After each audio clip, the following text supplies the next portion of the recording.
is Valentine's Day, the Feast of St. Valentine.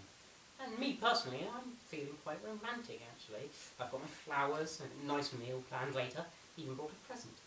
What have you got planned? Oh, maybe we shouldn't do this just now, I've got a show to film. Maybe later. Actually, very little is known about this St. Valentine for whom we feast. There are actually about 14 martyred saints by the name of Valentine in ancient Rome, one of whom may have possibly been killed on the 14th of February, sometime in the late 3rd century. As well as its associations with love, Valentine is also the patron saint of beekeepers, epilepsy, and the plague. That's 3 erotic thoughts to get you motivated when you're, shall we say, romantically entwined tonight. Interestingly enough, the association with Valentines and romance was possibly introduced by Geoffrey Chaucer in 1382. He wrote a poem in which he created a fictitious romantic tradition for the young lovers. It became very popular amongst the passionate courtiers of the day, and it only took a couple of 100 years for it to become a custom. It's strange how these traditions catch on.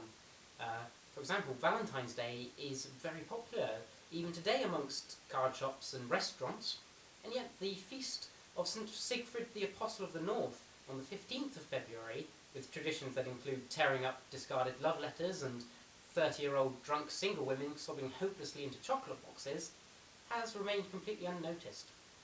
And now, a man who loves his romance, but just simply doesn't have the Chaucers, Cameron Rose... Oh, no, wait.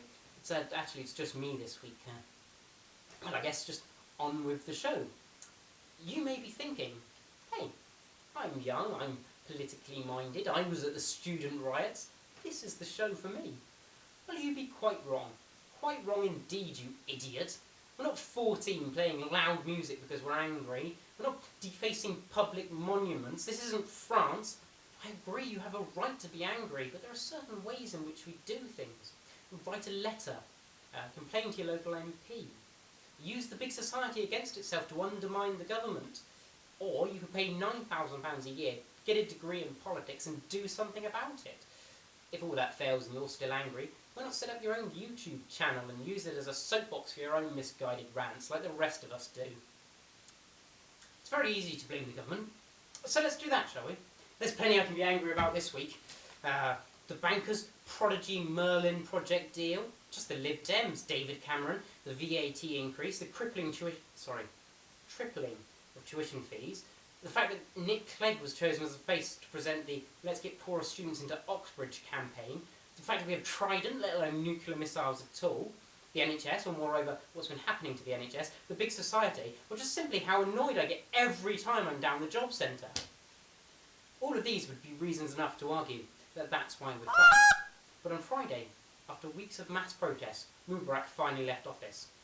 And that's reason enough to believe that the future's just that little bit brighter. Maybe, despite everything, we're not that screwed after all. It may be a long and uphill struggle, and I'm pretty certain they're not out of the woods yet. And we may have many of our own problems back home.